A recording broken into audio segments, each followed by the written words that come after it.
Everyone, Gio from Changes Brewing here. We came to let you know that our beer is almost done. We checked it about 7 days ago, and it was halfway. We waited another few days just to see how much gravity has went down.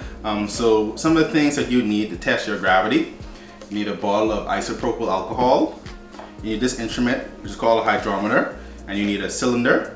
So what we did is we got basically a turkey baster, and we put that into our fermenter.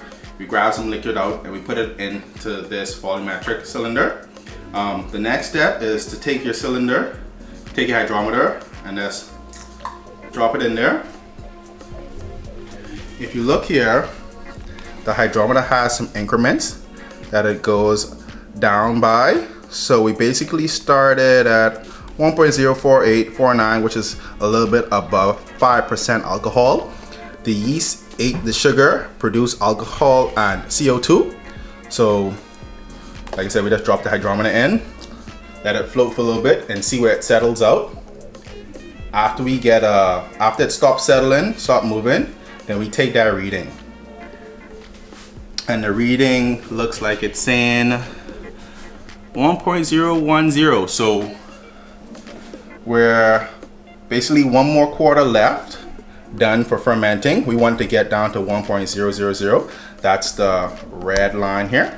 So we got a few more days, and then after that we'll come back and we will bottle this baby.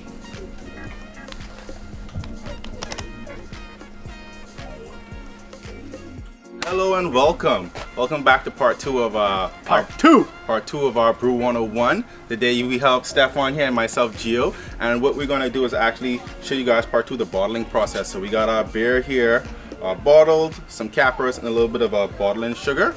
But before all of this, what had happened was we let our beer ferment for wait, I get to say that part. Oh, yeah. I'm stealing your shine. Yeah, you steal my shine. I'm not just gonna stand here. So yeah, since we last filmed, we let the beer ferment. It fermented for about 10 days. 12 days, yeah. 10, 12 days. We know it's ready because there's physical signs of no more bubbling happening at the top. We also checked it with a densitometer to make sure that there was no more activity from a sugar decreasing perspective. And now we threw it in a bucket just before, full of ice, to kind of get it as cold as possible, which is probably at 10 degrees at this point. If you have any capacity of putting it in a fridge for 12 hours, then that's awesome. Otherwise, we are ready to package. Yeah. So first step here, we got our auto siphon. That's hand sanitizer, because we got to keep everything sanitary. Let's pump some of the sanitizer out. We don't want that in our beer. And then we're just going to come here, take off our airlock, and put our auto siphon in. And now the fun job starts. Stefan, you mind grab me a 750 ml bottle? Sure can. All right, so all I'm going to do is put the tube inside the bottle, and I'm going to start the pump. And the beer is starting to flow. So we don't want to fill it all the way up because we have to add the bottling sugar inside of it. And it's just regular corn sugar right here.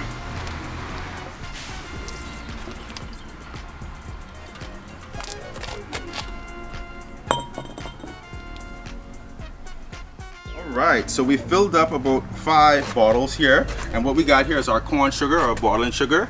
We're going to add 3 of these. These are a half a teaspoon. So we're going to add that to the beer here, and then Stefan is going to come and cap it. So that's 1/2 teaspoon I'm adding.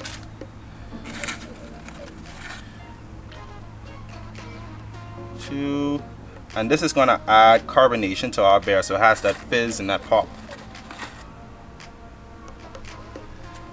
3.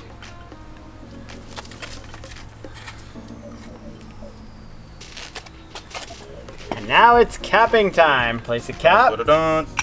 Place the capper and press down.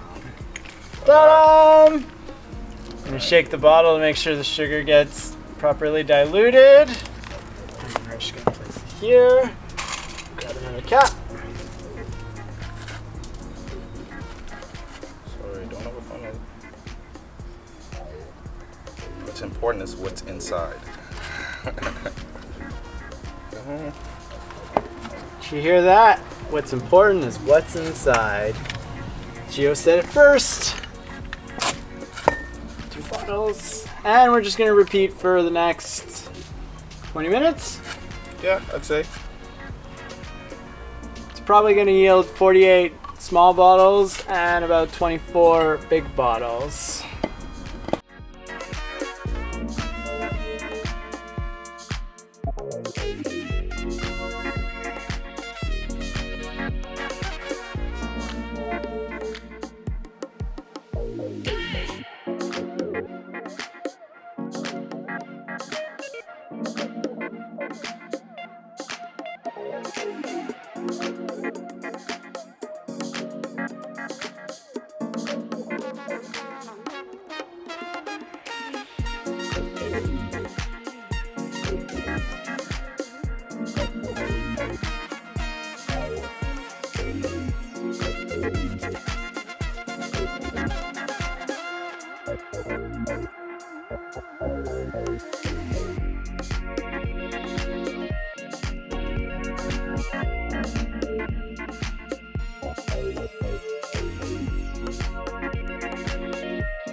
So get your family out because it's bottling day.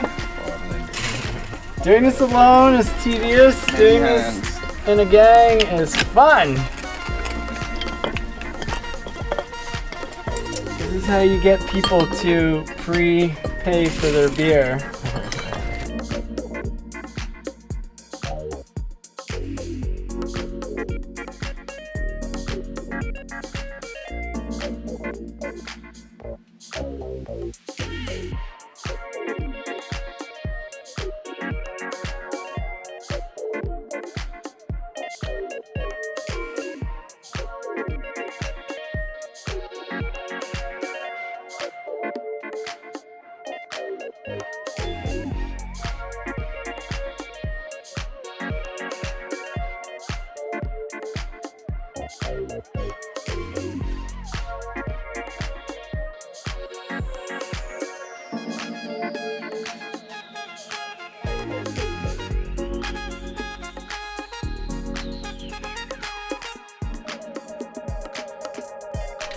Fastest balling I ever did in my life. Seriously, yeah. As you saw, the more the better. So we were 3 people kind of bottling away. There's a lot of little pieces. If you want to go fast, it's easily taken me up to 4 hours doing this alone. The key piece is getting some sugar in here and making sure also that you're leaving, what is this, 2 to 3 fingers of head space. If you don't allow for air at the top, there is going to be a lot of risks of explosion because there needs to be a little bit of space because there is going to be a bottle fermentation to create carbonation here. And without that space, there's just not enough, I don't remember exactly scientifically what's happening, but the pressure buildup can get pretty severe pretty quick and the bottle won't be able to handle it and it'll just collapse.